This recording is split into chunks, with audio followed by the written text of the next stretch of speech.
तुझ्या आयुष्यात येणाऱ्या अडचणी आणि समस्या याच्यावरती जर तुला मार्ग काढायचा असेल तर हा व्हिडिओ तुला शेवटपर्यंत बघावा लागेल. तुझ्या आयुष्यात येणारी संकटं, अडचणी या कशामुळे आल्या आहेत त्याचं कारण जर तुला शोधायचं असेल तरी देखील हा व्हिडिओ तुला शेवटपर्यंत बघावा लागेल. बाळा, तुला असं वाटतंय, स्वामी मला आयुष्यात यश कधी मिळणार? मी इतकं झिजतो, इतका प्रयत्न करतो तरी देखील मला मनासारखं यश मिळत नाही. पण तू कधी विचार केला आहेस का? तुझी प्रत्येक कृती, तुझा प्रत्येक प्रयत्न करताना तुझ्या मनामध्ये कोणत्या भावना असतात? तुला असं वाटत असेल, स्वामी या भावनांचा आणि माझ्या प्रयत्नांचा काही संबंध. पण बाळा, तू जेव्हा प्रयत्न करतोस यश मिळवण्यासाठी, आयुष्यात मोठं होण्यासाठी, तेव्हा त्या प्रयत्नाच्या मागे असणारी भावना हीच तुला त्या यशापर्यंत पोचायचं का नाही हे ठरवत असते. तू मेहनत घेत असताना, यशाच्या शिखरावरती पोचायची मनात भावना ठेवत असताना जे प्रयत्न करतोस, ते प्रयत्न जर तू आत्मविश्वासाने आणि कोणाशी ईर्ष्या, कुणाशी तुलना न करता जर करत असशील, ते फक्त तुझ्याशी मर्यादित असतील, तर मात्र यशाच्या शिखरावरती पोचवण्यास तुला कुणीही थांबवू शकणार नाही. पण जर ते प्रयत्न करताना तुझ्या मनात एखाद्याबद्दल खूप ईर्ष्या असेल, खूप तिरस्कार असेल, खूप तुलना असेल, की मी त्याच्यापेक्षा खूप मोठा होईन, मी त्याच्यापेक्षा खूप पुढे जाईन, अशी जर स्पर्धेची भावना असेल, तर मात्र तुला यश मिळेल देखील, पण ते यश तुला कायमस्वरूपी टिकेल असे खात्री देता येत नाही. मग तुला वाटेल, स्वामी प्रयत्न करताना भावनांचं काय महत्त्व? पण बाळा, जेव्हा तू स्वतःसाठी जगत असतोस, स्वतःला उंचीवर पाहण्याची स्वप्न बघत असतोस, तेव्हा मात्र तुझ्या हातून होणारे प्रयत्न, तुझ्या हातून होणारी मेहनत, तुझ्या मनातून होणारी भावना ह्या फक्त तुझ्यापुरत्या मर्यादित राहिल्या पाहिजेत. याच ठिकाणी जर तू इतरांशी तुलना, स्पर्धा केलीस, तर मात्र तुझ्यातल्या या तिरस्कारामुळे, तुझ्यातल्या या स्पर्धात्मक भावनेमुळे तू स्वतःला विसरून जाशील.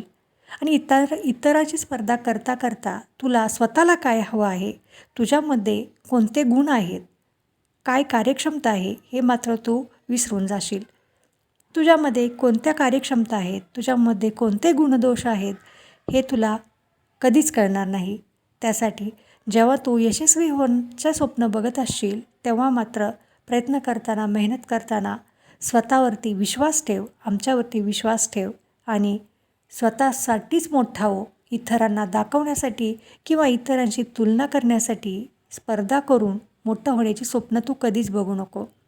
कारण हा मायाजाळाच्या दुनियेमध्ये अशा व्यक्तींना मोठं तर झालेलं तू बघितलं असशील, परंतु त्या व्यक्तींना या समाजात त्यांच्या माया, प्रेम, विश्वास कधीच मिळत नाही.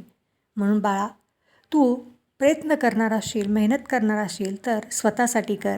स्वतःसाठी मोठा हो. स्पर्धा स्वतःशी कर, तुलना स्वतःशी कर. स्वतःच्या प्रयत्नांची तुलना स्वतःच्या प्रयत्नांशीच कर. आणि आयुष्यात मागे वळून पाहिल्यानंतर तुला मग कळेल की मी माझ्यातल्या मला शोधलं आहे. बाळा, आयुष्यात यशस्वी होणं म्हणजे सर्वस्वी पैशावरती अवलंबून नसतं. प्रत्येकाला वाटतं माझ्याजवळ जेवढी प्रॉपर्टी जास्त तेवढं यश हे मोठं. पण बाळा, पैशापेक्षा माणुसकीला देखील महत्त्व दिलं पाहिजे. कारण माणसानेच माणसाची माणसासारखं राहिलं पाहिजे. स्वामींच्या या ब्रह्मांडात स्वामींनी मनुष्य जन्माला घातलेल्या प्रत्येक मनुष्याला याचा विसर पडला आहे की आपला जन्म कशासाठी आहे. प्रत्येकजण यशस्वी होण्यासाठी चुकीच्या मार्गाचा अवलंब करत आहे. प्रत्येकाला स्पर्धात्मक आयुष्याची सवय झाली आहे. पण याच्यामुळे माणसाचं माणुसकी पण दूर झालं आहे. प्रत्येकाला पुढे जाण्याच्या रेसमध्ये एकमेकांच्या भावनांची काहीच किंमत राहिली नाही. प्रत्येकाला मी बरोबर आहे, तू चुकीचा आहेस, माझं कसं बरोबर, तू कसा चुकीचा, हे सिद्ध करायचं आहे.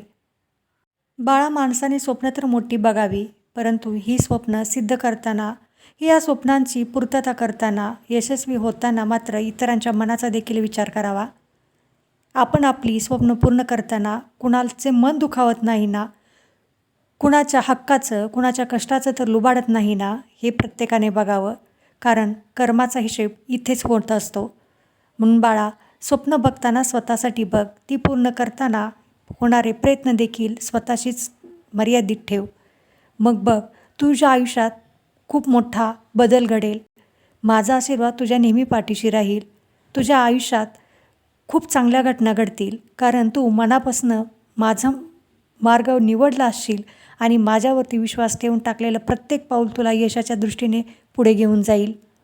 बाळा, हा व्हिडिओ जर तुला काळजाला भिडला असेल तर कमेंटमध्ये ओम श्री स्वामी समर्थ लिहायला विसरू नको आणि स्वामी तुमचा संदेश मी कायम लक्षात ठेवीन असं लिहायला विसरू नको.